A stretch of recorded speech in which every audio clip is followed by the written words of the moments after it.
వాని జీవితం నాశనం అవుతుంది, వాడు జైల్లో కూర్చుంటాడు. అది అందరికీ వర్తించదండి. కష్టపడే అడ్డదారిలో వేటోడు అందరికీ అది అందరికీ వర్తించదు, కొందరికే వర్తిస్తుంది.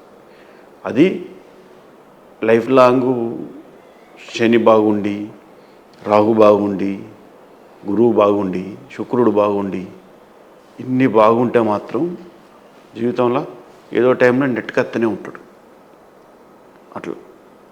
కాబట్టి ఈ మంచి వాళ్ళనే వాళ్ళు వీళ్ళని ఎప్పుడు కంపేర్ చేసుకోవద్దండి. వీళ్ళని వాళ్ళు అయ్యో పైకి వస్తుండ్రు కదా నేను కూడా అట్నే పోతా అని కంపేర్ చేసుకోవద్దు. అయినా మంచి వాళ్ళ లెక్కనే వస్తే బాగుంటుందని నా అభిప్రాయం. అది ఒక గురువుగా చెప్తున్నా నేను. ఎందుకంటే ఇది కలియుగం, వాళ్ళే బాగుపడతారు 100%. కానీ వాళ్ళకు యోగించాలి. అది యోగించినప్పుడు ఖచ్చితంగా బాగుపడతారు 100%. ఎందుకంటే ఆ యోగించే గ్రహాలు ఆ విధంగా ఉంటాయి కాబట్టి ఆ విధంగానే బాగుపడతారు. ఇప్పుడు చూడండి, ఎవరైనా కష్టపడేటోడు 24 గంటలు కష్టపడుతూనే ఉంటాడు. రాత్రి వచ్చి ఏదో ఇంత తిని పడుకుంటాడు. వాడు అదే స్థాయిలో ఉంటాడు ఎప్పటికీ. వాడి నెత్తి మీద పిడుగుపడ్డట్టు ఎప్పటికీ ఏదోటి వర్షాలు గిర్షాలు ఏదోటి పడుతూనే ఉంటాయి. ఇంకా ఏదో కష్టం వస్తూనే ఉంటుంది. తట్టుకుంటాడు, మళ్ళీ అదే మట్టిని నమ్ముకుంటాడు, అదే పని చేసుకొని బతుకుతూనే ఉంటాడు. కానీ వాని జీవితంలో ఎంత ప్రశాంతత ఉంటుందండి, ఎంత నిజాయితీ ఉంటుంది, ఎంత పడుకుంటే ఇట్లా నిద్ర పడుతుందండి. అసలు కోటీశ్వరుడు అంటే వాడండి, మనం కాదు. అంటే జనరల్గా ఆ విధంగా సంపాదించేవాడు కాదు. ఆ విధంగా సంపాదించేవానికి మనశ్శాంతి చాలా తక్కువ ఉంటుందండి. ఎప్పటికీ ఒక టెన్షనే ఉంటుంది.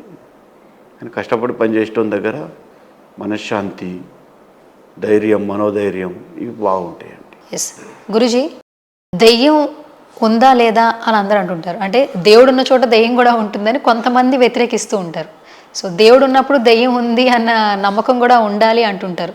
మీరు ఎంతవరకు ఏకీభవిస్తారు? ఉన్నాయి దయ్యాలు, కానీ వాటికి రూపం ఉండదండి. కలియుగంలో మొత్తం సైతాన్మయమే. ఏ మనిషి చనిపోయిన తర్వాత ఒక మంచి, ఇప్పుడు నువ్వు అన్నావు కదా, మంచి కర్మలు చేసి మంచి అది చేసిన వాళ్ళు, అటువంటి వాళ్ళు కూడా ఆ అబద్ధం, చిన్న అబద్ధాలు ఆడినందుకు కూడా 354 రోజులు ఆత్మ ఇక్కడ తిరగాల్సిందే ఉంటుంది. బయట తిరిగిన తర్వాతనే అది ఏ లోకాలకు పంపించాడు అనేది రాసి పెట్టుంటే ఆ లోకాలకు పోతుంది ఆత్మ. ఆత్మకు రూపం ఉండదు, వాయిస్ మాత్రమే ఉంటుంది. వాయిస్ మీరు వినాలంటే చూపించగలుగుతా, ఒక వాయిస్ మాత్రం ఉంటుంది. ఇప్పుడు కొన్ని ఇలా, ఇప్పుడు మీరు ఇంతవరకు చెప్పారు కదా, నరరూప రాక్షసులు, దుర్మార్గులు అని. ఇలాంటి వాళ్ళు చాలా భయంకరమైన ఆత్మలు అవుతాయండి, ప్రేతాత్మలు. చనిపోతే ఇక కొందరు ఉంటారండి సూసైడ్ చేసుకుంటారు, వాళ్ళవి కూడా చాలా భయంకరంగా ఉంటాయండి. జీవన్ బాగా అంటే ఒత్తిడి చేసుకొని చనిపోయారు కదా, ఇలాంటివి చాలా ఉంటాయండి. చాలా ఉన్నప్పుడు అవి మనిషి మీద ఇంకో మనిషి మీదకి అంటే జాతకం ఎవరిదైతే వీక్ ఉంటుందో వాళ్ళ లోపలికి ప్రవేశిస్తుందండి. అప్పటిదాకా మంచిగా ఉన్న జీవితాలు వాళ్ళు అప్పుడే డిప్రెషన్కు లోనవుతూ ఉంటారండి.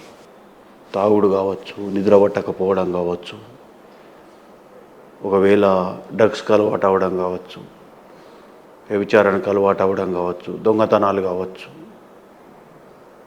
ఇక వాళ్ళు బతుకున్నప్పుడు ఏదైతే కోరికలు ఉన్నాయో నెరవేర్చుకోలేని అన్నీ ఆ ఉత్తముల మనసు లోపలికి పోయి చేస్తూ ఉంటారండి.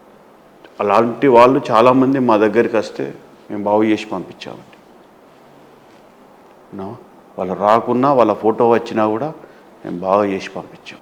21 డేస్లో మళ్ళీ సెటరేట్ చేసి వాళ్ళని పంపించాం. కాబట్టి దయ్యాలు అనేటి సినిమాలో చూపించినట్టు ఉండవు. వాళ్ళ వైబ్స్ అయితే తెలుస్తూ ఉంటాయి చుట్టూ. వాళ్ళకు కూడా తెలియదండి, వాళ్ళకు కూడా తెలియదు.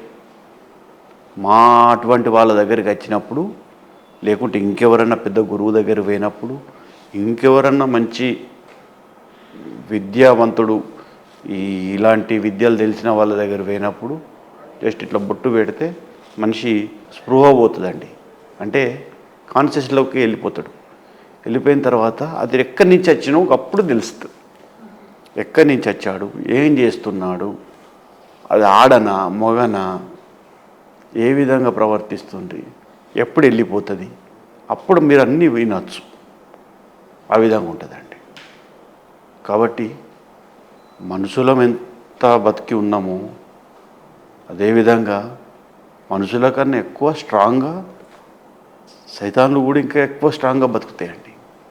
అది 100% అది యూనో అది జగమెరిగిన సత్యం. అది ఎవ్వరు కాదు. అది తాయితుల ద్వారానో వీటి ద్వారానో పోయేది కాదు. Thank you Guruji, thank you so much. జ్యోతిష శాస్త్రం గురించి అలాగే జ్యోతిష్యంలో ఉన్నటువంటి ఎన్నో ముఖ్యమైన విషయాల గురించి మా సిగ్నేచర్ స్టూడియోస్ ఆడియన్స్తో పంచుకున్నారు. నమస్కారం. నమస్తే.